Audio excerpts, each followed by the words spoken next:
So we're cooking today, not human food and not drugs either. We're cooking bee candy for the bees today.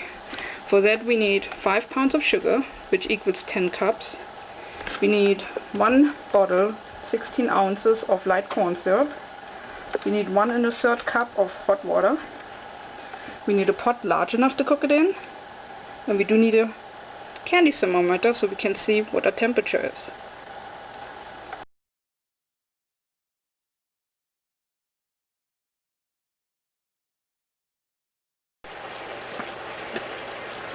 Okay, as you can see, the water is boiling now. And now I'm going to add the sugar, a couple cups at a time.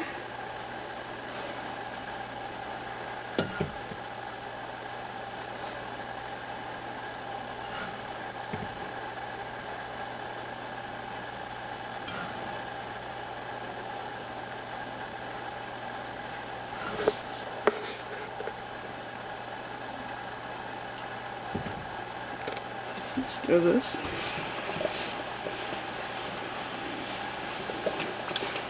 It will liquefy.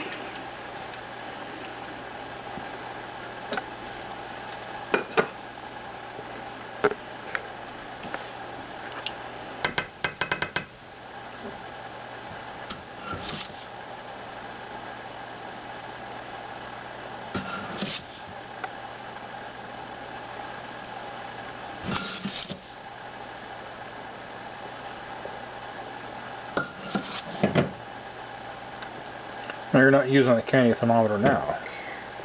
It starts slowly registering as it gets hot, and as you can see, we have about 125 degrees. Okay. And we need to go up all the way to 242 degrees. Okay.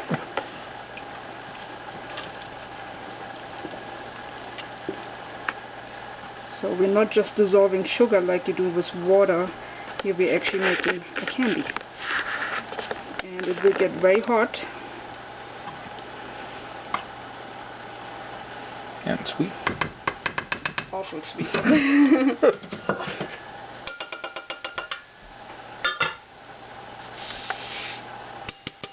it goes, 5 pounds of sugar.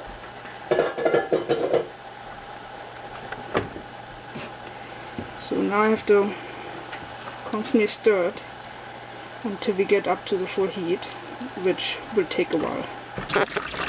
Okay, I've switched to heavy-duty kitchen gloves because boiling candy is very, very hot. As you can see, we have reached about 220 degrees right now. We still have a little bit to go. And as you can see, the consistency is changing to a creamy consistency now. This is called a soft candy stage.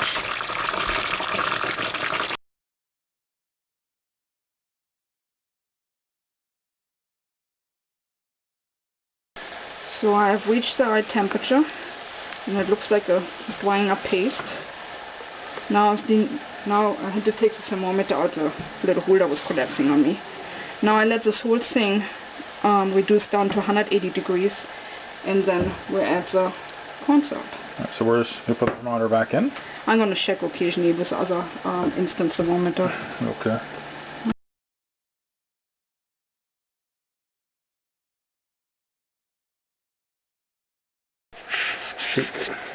Okay, it's still pretty hot, but I'm transferring it to my stand-up mixer because it's easier to mix it up there with the corn syrup than by hand.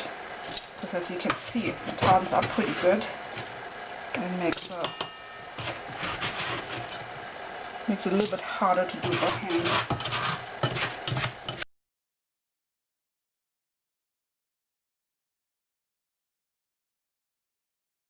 Okay, so I just put the 16 ounces of light corn syrup on it. And I use the dough hook in my machine. It's used for bread making. This is a heavy dough, so you really need something very strong. And you want to wait until it reaches 180 degrees. Usually when you transfer 200 degrees, just to transfer to another bowl cools it down enough that you can go ahead with the next step. And the reason why you want this to be 180, so the corn syrup doesn't disintegrate. Apparently it's supposed to release some bad chemicals. I don't know about that, but that's what a lot of people say. Okay, so we slowly put it in. And and slowly start mixing it. And this is going to take about a long while to cool down.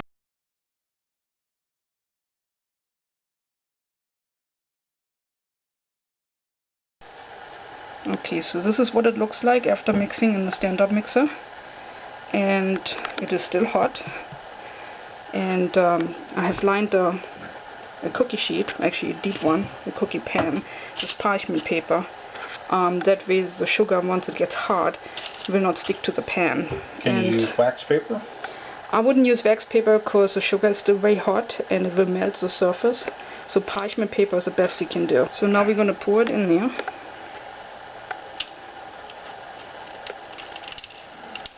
As you can see, Paul is using gloves and he's doing the heavy lifting because holding a 5-pound bowl, hot. it's not that easy. As you can see, we scratch everything out and bring that all in. I'm gonna turn the camera off now so we can finish this task here. Okay, so here's our pan. It's actually, let's see, the size is 13 by 9. You can see how deep it is. I have it on the cooling rack. It's still a little bit warm on the bottom. And as you can see, when I press, it's still a little bit soft to the touch, but that's what you want. Now the question is, why do we do candy board over liquid feed? Well, in winter you have a lot of moisture content in the hive and you want to avoid more moisture. The candy board, this whole thing, has only 1 cup of moisture in it compared to the other feeder, which has a lot more. Here we kind of mix 5 pounds of sugar in 1 cup of water. Under normal circumstances you do a 1-to-1 ratio. This is a 1-to-10 ratio. And so I have scored a little bit and see how sticky it is. I scored it a little bit and later on I will cut it with a knife apart and I will leave it on the parchment paper.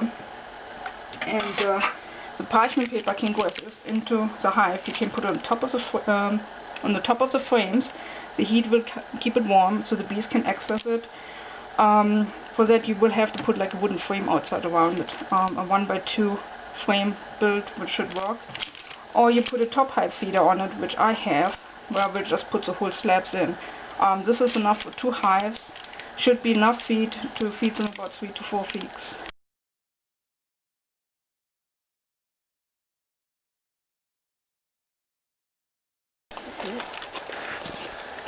It would look really wet. It is wet, but you have a bad wet, or? No, it's not that horrible. Alright, so we're looking at the top hive feeder. Okay, and here's our candy board. It's a little on the soft side. Alright, kind of brush the bees out of the way. Just slide on top. We do it with a top hive feeder. There's a protein patties here. Ugh. Yeah, they're in it, they're eating it. So they're probably doing something up downstairs. And besides pissing them off. There's a cover. Alright. Put it back on.